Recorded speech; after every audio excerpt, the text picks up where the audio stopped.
Today we're talking about BC property assessments and really going to the source to break down how this all actually works. That's right. We are going to dive deep into BC assessment, that independent body that has the power to basically figure out how much a property is worth. Exactly. And we'll talk about what that actually means for you, whether you are thinking of buying, selling, or just trying to keep up with this crazy real estate market. Yeah.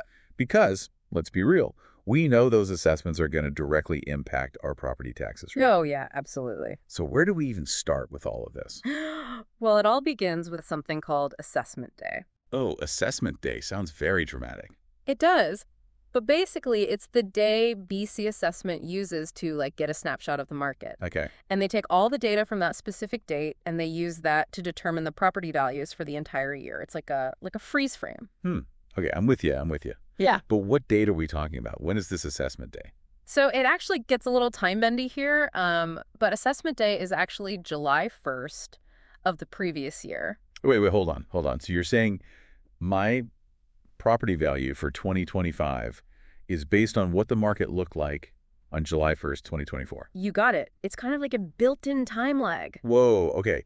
So just thinking that through, someone could buy a place in like a super hot market, but then months later their assessment comes out and it's way lower than what they actually paid. That's right. That's the impact of that time lag. Okay, my mind is blown. So I get that there's Assessment Day, but how do they come up with these values? It's not just like they're pulling numbers out of a hat, right? Yeah. No, not at all. It's a very specific method called the sales comparison approach. Sales comparison, okay. So they're basically comparing your property to similar ones that have recently sold in your neighborhood. So they're like playing real estate matchmaker, finding the best matches. Exactly. And they take into account tons of factors. Oh, so more than just square footage. Oh, yeah, way more. They look at the age of the property, the condition, the location. Oh, okay. Even things like views, landscaping. So if I spend hours perfecting my garden, that actually could increase my property value. It absolutely can. It all makes a difference. And, especially for newer buildings or renovations, they might even send someone out for an on-site inspection. So they're really getting in there down to the details. Yeah. Okay, so we've got this Assessment Day, this whole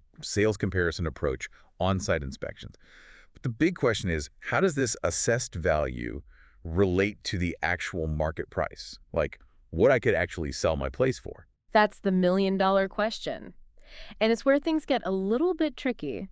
Because while these assessments give you a general idea, they don't always perfectly reflect what you'd get in a sale. Okay, so then what's the point of them, right? If they're not reflecting what I could actually sell my property for, why even bother? Well, that is an excellent question, and that is exactly what we are going to get into after the break. Okay, so right before the break, we were talking about these BC property assessments, and it's getting pretty interesting. We were just getting to the good part. How much should we actually care about these numbers, right? Yeah. Because we all want to know, what's my property actually worth? Not just some made-up number on a piece of paper. Right, exactly. So the key thing is, assessments are a starting point. They give you a ballpark figure, but they're not always spot on with what you could actually sell for on any given day. So there's a difference then between the assessed value and the market price. And sometimes that can be a big difference, right? You got it. And that's where it's important to understand why those two numbers don't always match up perfectly. Okay, so break it down for me. Why the discrepancy? So first, you've got that time lag we talked about. Assessments are based on historical data from Assessment Day. But the market, it's always moving, right? Yeah. It reacts to supply and demand, interest rates, even just how people are feeling about the market in general. Right. So if it's a crazy seller's market, my place could actually be worth way more than its assessed value because those assessments haven't caught up yet. Exactly. Think about detached homes in Vancouver. Between 2024 and 2025, the average assessed value actually went down a little, but because demand was so high, sale prices probably went way above those assessments. Oh, wow. So that could be a steal for buyers who got in at the right time. But yeah, I guess it works the other way around too. If it's a slower market, those sale prices could be lower than the assessed value. Exactly. That's why you always have to consider the context of the market. Assessments are just one piece of the puzzle. Okay, so assessments aren't the be-all and end-all when it comes to market value.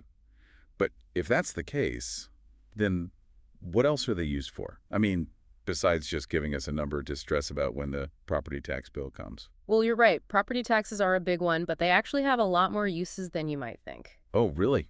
Okay, I'm all ears. So it's not just about individual homeowners and their taxes. They're also super important for the government, like for planning and policy stuff. Oh, wow. Government planning. Sounds pretty official. Yeah. For example, think of the speculation and vacancy tax, which is, designed to kind of cool down those overheated housing markets. Assessments are a key part of figuring out who has to pay that tax. So it's not just about bringing in money, it's also about trying to shape the market a little bit. Exactly. And that's not all. They also give important information to banks and lenders. Oh, so even the banks are looking at these numbers. Oh, absolutely. Lenders want to make sure the property is actually worth what they're lending, right? Makes sense. And sometimes they can even be used to help settle disputes about property or figure out compensation in legal cases, things like that. Wow. So these assessments are kind of like this multi-purpose tool for the whole real estate world. It's way more than I thought. It really is. Okay, so let's say I'm thinking about buying or selling a place in BC. How should I be using these assessments in my decision-making? Like, what's the best way to approach it? The main thing to remember is assessments are just a piece of the puzzle. Okay, so don't just blindly trust the number. Exactly. You need to do your own research. Look at comparable properties that have sold recently in the area. So, like, where do I find that kind of information? Am I digging through old records, or is there an easier way? Oh, no, it's way easier now. The MLS system is a great resource, and there are websites like REW that can help you out, too. Okay, so be a detective. Gather your clues. But wouldn't the market conditions also be a huge factor? Like whether it's a buyer's or seller's market? Absolutely. Timing is everything in real estate. And luckily, there are resources that can help you understand the current market climate. Like what kind of resources? Well, the British Columbia Real Estate Association, for example, they put out regular market updates and forecasts. So no need to read tea leaves or anything like that? No crystal ball needed. But even with all this information, it can still feel pretty overwhelming, right? Like, it's a lot to digest. I hear you. It's a big decision to buy or sell property, but having a good understanding of how these assessments work can make you feel more confident. You'll be able to make smarter decisions. Okay, that makes sense. So we've talked about the time lag thing, the sales comparison approach, those differences between assessed value and market price. What are some of the other common questions you get from people? Like, what are some of the misconceptions out there about these BC assessments? Oh, one I hear all the time is, if my assessment goes up, does that automatically mean my property taxes are going to go through the roof? Yeah, I bet. A lot of people probably think it's like a direct one-to-one relationship. If the assessed value goes up by 10%, then my taxes go up by 10%. That's a natural assumption, but it's not always true. So remember, property taxes are calculated using two things, the assessed value and the mill rate, which is set by each municipality. Okay, the mill rate. I've heard that term before, but I'm not sure I totally get it. Explain it to me like I'm 5. Think of the mill rate as like a multiplier. It gets applied to your assessed value, and it basically determines the tax rate. And each municipality can adjust that mill rate every year based on, their budget needs and what they're trying to achieve. Oh, okay. So even if my assessment goes up, my taxes might not actually go up that much if the mill rate goes down, right? You got it. It's the combination of the assessed value and the mill rate that determines your final tax bill. Okay, that makes so much more sense. So it's not just about panicking when you see your assessment go up. It's about understanding the whole picture. Exactly. Knowledge is power, especially when it comes to your money, right? Now, here's another question that's probably in a lot of people's minds. What if I look at my assessment and I think it's just plain wrong? Like way off. That's a really common concern, and the good news is you're not stuck with it. There's a formal process to appeal your assessment if you disagree with it. Really? Tell me more about that, because I imagine there are a lot of people out there who feel like they have no recourse. So if you think your assessment is too high or even too low, you can file an appeal with something called the Property Assessment Review Panel. So there's like a system in place to challenge those assessments? I had no idea. It's all about fairness and accuracy. They'll review your case and look at any evidence you provide, like comparable sales data or anything unique about your property that wasn't considered in the original assessment. So you're basically taking your case to court, but for real estate. Kind of, yeah. And just so you know, you have a limited time to file an appeal, usually by January 31st of the assessment year, so don't wait until the last minute. Got it. Time is of the essence. Okay, now this might sound a little bit conspiracy theory-ish, but I've heard people say that BC assessment kind of favors certain types of properties. Like maybe they assess single-family homes higher than condos to get more tax revenue. Is there any truth to that? That's a common misconception, but it's really important to remember that BC assessment is legally obligated to assess all properties fairly. It doesn't matter what type of property it is or who owns it. Their methods are based on market data, and they apply those methods consistently across the board. So no secret agendas or anything like that? No, their goal is to accurately reflect market value, and they have very strict processes to make sure that happens. Okay, good to know. So let's get back to the practical stuff. How can someone actually use this assessment information to their advantage? Like if they're thinking about buying or selling a property, how can they actually use this information to help them? One of the most useful things about assessments is that they can give you a feel for the overall market trends in a particular area. So it's like checking the temperature of the market, seeing if things are heating up, cooling down, or staying pretty much the same. Exactly. By looking at how assessed values have changed over time in a certain neighborhood, you can get a sense of where things are heading. Of course, you'll want to check recent sales data, too, for a more precise picture, but assessments give you that historical context. Okay, that makes sense. So it's a good starting point for research. Yeah. But what if I'm specifically looking to buy a property? How can assessments help me in that situation? Well, they can help you figure out if the asking price is actually reasonable. It's a good reality check to make sure you're not overpaying. So it can stop you from getting carried away in a bidding war and offering way more than the property's actually worth. Exactly. Let's say you see a condo listed for $600,000, but then you find out the assessed value is only $500,000. That might be a sign that you need to dig a little deeper. Yeah, like maybe the seller's being a little too optimistic with their price, or there's something about the property that's not obvious at first glance. Exactly. On the other hand, if the assessed value is higher than the asking price, that could be a sign that you found a good deal. It's all about using assessments as a tool to compare and contrast and make sure you're getting a fair price. Okay, so buyers can use assessments as a benchmark for prices. What about sellers, though? How can they use this information to their advantage? For sellers, assessments can be a helpful starting point when you're trying to figure out a realistic asking price. Of course, you need to consider recent sales and the current market, but your assessed value can give you a general idea of what buyers might be willing to pay. So it's all about finding that sweet spot, not pricing yourself out of the market, but also not undervaluing your property. Exactly. And assessments can help you strike that balance. Okay, so we've talked about using assessments for market research, price comparisons, and even setting asking prices.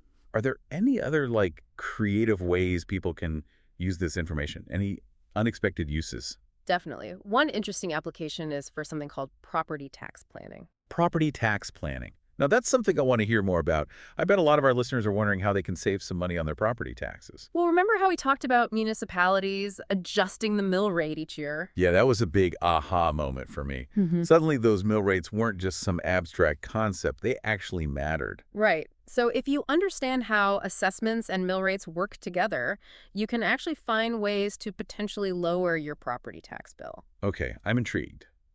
Give me an example. Let's say you're thinking about doing some major renovations to your house, like adding a new room or completely redoing the kitchen. Now, those renovations might increase your assessed value, which could lead to higher taxes, right? Yeah, that makes sense. But if you time those renovations strategically, like maybe doing them during a year when the municipality is planning to lower the mill rate, you might be able to offset some of that potential tax increase. Oh, wow. So it's like a game of chess. You're thinking ahead, anticipating changes, and making moves accordingly. Exactly. It's all about being proactive and using the information to your advantage. I love how we're uncovering all these hidden gems about BC assessments. Me too. It's fascinating stuff. Well, hold on. We're running out of time for this part. Oh, right. We still have more to discuss, like some of the challenges and limitations of these assessments because, nothing's perfect. No system is perfect, that's for sure. Don't worry, listeners. We'll be back for the final part to wrap everything up and give you some final thoughts. So stay tuned. Welcome back to the show. We are wrapping up our deep dive into these BC property assessments. And I feel like we've been through a lot. Yeah, we've gone from assessment day to that whole sales comparison approach and even those mill rates, which were kind of tricky. Yeah, they were. And we've talked about how these assessments aren't just about property taxes, right? Right. They're used for government planning, bank loans, all sorts of things. Yeah. It's really fascinating to see how important they are in the real estate world. Yeah, they're a big deal. But, before we wrap up completely, I think we should talk about the fact that, no system is perfect, right? Right. Even BC Assessment, as good as they are with all their data and their algorithms, they have some limitations. Yeah, for sure. So what are some of those things that we should be keeping in mind? Well, one of the biggest challenges is just the fact that they're using these mass appraisal techniques. It's appraisal. So they're basically trying to evaluate thousands and thousands of properties at once using statistical models, and that means they can't always get down to the nitty-gritty details of every single home. Right, so it's kind of like trying to fit a square peg into a round hole. Yeah. Like those general rules can't always account for all the little quirks and details that make each property unique. Yeah, exactly. There's always going to be some level of generalization. Like, for example, they might not pick up on recent renovations that haven't been officially documented or permitted. Also, like my fancy new kitchen remodel might not even show up on my assessment. Possibly, yeah. And I know that can be frustrating for people who feel like their property's worth more than what the assessment says. It's just a good reminder that assessments are a starting point, not the whole story. Okay, so generalization is one thing. What else should people be aware of? Another big one is that assessments are what we call lagging indicators. They're based on data from the past, which means they might not always be in sync with what's happening in the market right now. Yeah, especially in a market as crazy as BC's. Things are changing all the time. All the time. And remember that time lag. Assessment day being July 1st of the previous year. Right. So even if my assessment goes up a lot, it's possible the market's cooled down by the time I want to sell. So you might not actually get that higher price. Exactly. And on the other hand, if your assessment went down, but the market's heating up, you might actually be selling yourself short. It just shows you how important timing is. Totally. Yeah. So assessments can't predict the future. They're just giving us a glimpse into the past. But even with that historical perspective, they can still be useful. Right. Oh, absolutely. They're great for starting your research, understanding trends, setting expectations. But you also want to look at recent sales, forecasts from experts, and the overall economy to get a more complete picture. Right. So gather as much info as you can. Exactly. Yeah, I want to mention something else that we touched on earlier, and I think it's super important. It's that idea of using assessments for property tax planning. It's like this secret weapon that a lot of people don't even know about. It's true. So many people just accept their tax bill and grumble about it. But if you're smart, you can potentially save money. So remind us again how we can actually do that. How can we use assessments to our advantage? The key is understanding how your assessed value and that local mill rate work together. Those are the two big factors.